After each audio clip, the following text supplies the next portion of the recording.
ये बाबा तुलसीदास जो लिख गए हैं उसको पढ़ती रहे, बाकी असली कोई चीज है ना पढ़े। रामलीला देखती रहे और देखती रहे स्त्री के साथ होता हुआ अत्याचार, कि जब मर्यादा पुरुषोत्तम तक ये व्यवहार कर रहे हैं सीता के साथ, तो उसके पतिदेव उसके साथ जो कर रहे हैं वो ठीक ही है। स्त्री को चुपचाप स्वीकार करना चाहिए। गर्भवती स्त्री को घर से निकाल रहे हैं, तो अगर पतिदेव गर्भवती स्त्री को भी घर से निकाल दें तो भी उसे स्वीकार करना चाहिए। और मजा देखते हो, रावण के यहां से जब राम लेकर आए सीता को, तो अग्नि परीक्षा अकेली सीता को देनी पड़ी। और ये भैया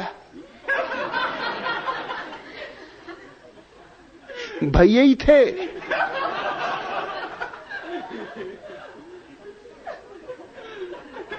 कम से कम इतना तो करते कि जब 7 चक्कर लगाए थे वो घन चक्कर बने थे, तब 7 चक्कर लगाए थे। कम से कम अग्नि परीक्षा में 7 उतरे होते। ये भी कोई बात हुई। और सीता अगर इतने दिन अलग रही थी तो ये भैया भी तो अलग रहे थे। और न मालूम किस किस तरह के लोगों के साथ रहे थे, अंदरों बंदरों के साथ। इनका क्या भरोसा, कौन कौन से काम ना करते रहे हो। कम से कम सीता तो एक भले आदमी के हाथ में थी जिसने कोई दुर्व्यवहार नहीं किया। रावण ने सीता के साथ कोई दुर्व्यवहार नहीं किया। रावण ने सीता के शरीर को भी स्पर्श नहीं किया।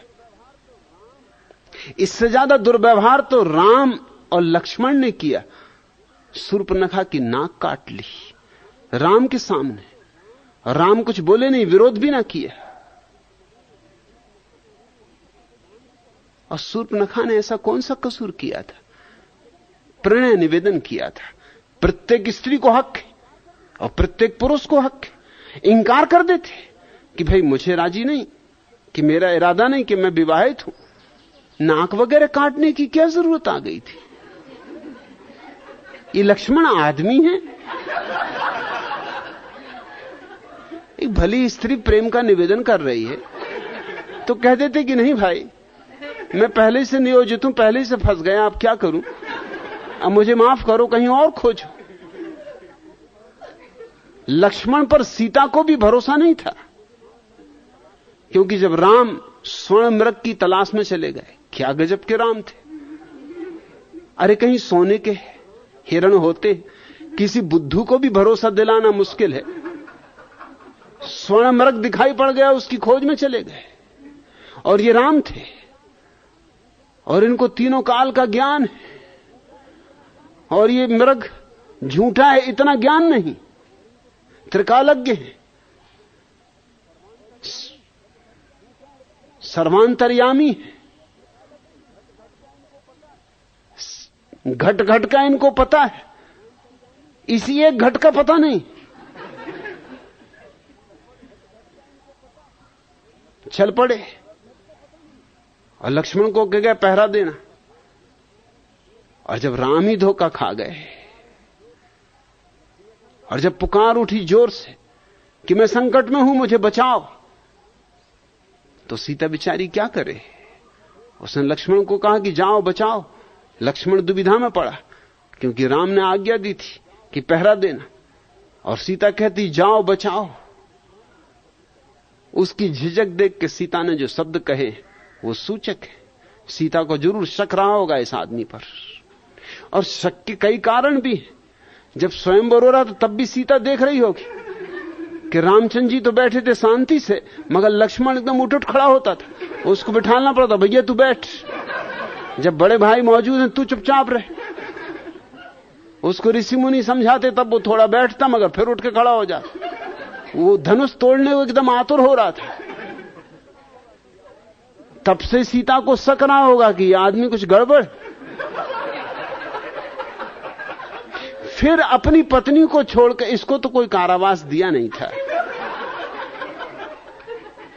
उर्मिला को छोड़ के चुपचाप सीता मैया के पीछे चला आया। सीता को और भी शक हुआ हो कि 14 साल जंगल में भटकना, कोई भाई वगैरह के पीछे भटकता है, ऐसा भाईचारा वगैरह कहीं होता है, यह आदमी कुछ गड़बड़। और 14 साल से पीछे ही लगा हुआ था। रामचंद्र जी तो आगे आगे, सीता मैया उनके पीछे लक्ष्मण जी। अब पता नहीं पीछे पीछे क्या कहता था, क्या व्यवहार करता था, क्योंकि सीता ने जो वक्तव्य दिया उससे कुछ जाहिर होता है। सीता ने कहा कि मुझे मालूम कि तेरी यही इच्छा है कि किसी तरह राम समाप्त हो जाए, तो तू मुझ पर कब्जा कर ले। यही वक्तव्य बताता है कि सीता को इस आदमी पर शक निश्चित रहा, संदेह रहा। और इस बात के कहते से लक्ष्मण को एकदम चोट भी पड़ गई। इससे भी पता चलता है चोट ही उस बात की पड़ती है जिसका भीतर डर हो। अभी जाने को राजी नहीं था कि रामचंद्र जी आज्ञा देगा मैं तो यहीं रहूंगा, भाई की आज्ञा नहीं छोड़ सकता। और जब सीता ने ये कहा कि मुझे पता है कि तू यहां क्यों, भाई की आज्ञा वगैरह का कोई सवाल नहीं, सवाल यह है कि किसी तरह राम खत्म हो जाए तो तू मुझ पर कब्जा कर ले, तेरी नजर खराब है, तेरी नीयत खराब है। बस ये कहते से लक्ष्मण जी चल पड़े, एकदम क्रोध में आ गए। क्रोध ही तब आता है जब कोई घाव को छू देता है। रावण ने तो कोई दुर्व्यवहार नहीं किया और सीता की अग्नि परीक्षा ली गई। रामलीला दिखाई जा रही स्त्रियों को कि देखो तुम्हारे पतिदेव ऐसी परीक्षा लेंगे, घबराना मत, परीक्षा देना। देखो सीता मैया आग में से निकली और बिल्कुल बच के निकल आई, ऐसी तुम भी आग में से निकलो, तुम भी बच के निकल आओगे। इस पागलपन में मत पड़ना, आग में से कोई बच के नहीं निकलता। न सीता मैया निकली हैं, न कोई और मैया निकल सकती। आग को कुछ नहीं पड़ी। और इसके बावजूद भी एक दुब्बड़ ने कह दिया कि मुझे शक है। उसे अपनी पत्नी पे शक था कि तू रात भर कहां रही, मैं कोई राम नहीं हूं कि वर्षों रावण के घर रह आई सीता और फिर भी रख लें। बस इतनी सी बात और अग्नि परीक्षा व्यर्थ हो गई। जिसने अग्नि परीक्षा दे दी थी उसके साथ कुछ तो सद्व्यवहार होना चाहिए था। उसको निकाल फेंक दिया जैसे आदमी दूध में से मक्खी निकाल के फेंक देता है। ये रामलीला दिखाई जाती स्त्रियों को। रामचरितमानस पढ़ो, तुलसीदास की चौपाइयां रटो, ढोल गंवार शूद्र पशु नारी ये सब ताड़न के अधिकारी, इनको कंठस्थ करो, मगर वेद उपनिषद ब्रह्म ज्ञान की बातों में मत पड़ना। उस ऊंचाइयों से स्त्रियों को वंचित रखा जाता है ताकि पतिदेव ब्रह्मज्ञानी मालूम पड़े, स्त्री अज्ञानी मालूम पड़े। आज भी वही की वही हालत है। अगर स्त्री एमए हो तो बीए लड़का उससे शादी करने को राजी नहीं होता। उसको लगता है बेइज्जती हो रही।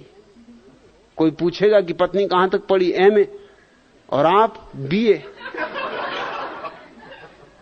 तो जरा चोट पहुंचेगी कि ये बात ठीक नहीं। पत्नी हर हालत में छोटी होनी चाहिए, पढ़ाई लिखाई में छोटी होनी चाहिए, शरीर में भी छोटी होनी चाहिए। लंबी पत्नी से कोई शादी करने को राजी नहीं होता कि तुम अपनी पत्नी के साथ चले जा रहे हो, वो तुमसे लंबी है, तो डर ये रहता कोई पूछने लगे कि क्या आपकी माताजी हैं कौन।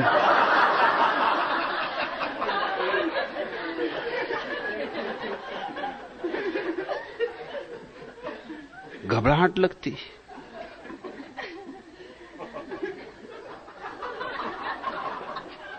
वो चितरंजन हंस रहे।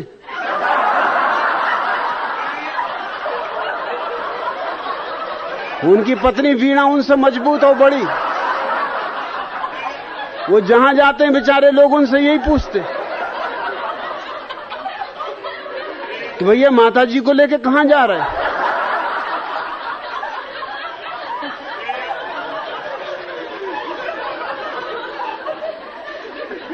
मगर चितरंजन ने हिम्मत का काम किया है। इसको ही कहते हैं मर्दानगी। अरे डरे नहीं।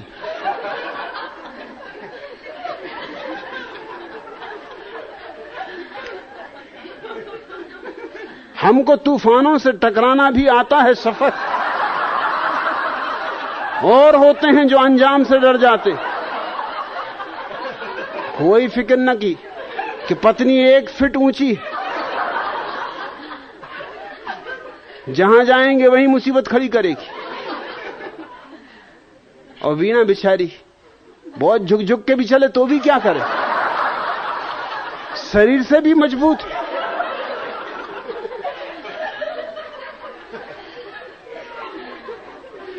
तो पुरुष को तो हर तरह अकड़ होनी चाहिए, ऊंचा होना चाहिए, मजबूत होना चाहिए। वो जो पहलवान छाप बीड़ी होती ना, वही तस्वीर होनी चाहिए, पहलवान छाप। पढ़ा लिखा भी ज्यादा होना चाहिए, नौकरी भी बड़ी होनी चाहिए, तनख्वाहें भी ज्यादा मिलनी चाहिए, हर स्थिति में स्त्री से ऊपर होना चाहिए।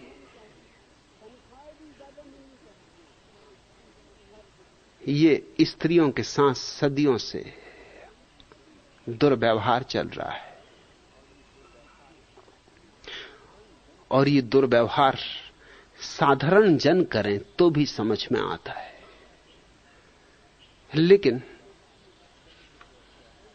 उपनिषदों तक में इस तरह के दुर्व्यवहार की बातें लिखी हों तो बड़ी हैरानी होती। अब ये वचन क्या है? न संभाषेति स्त्रियम, स्त्री से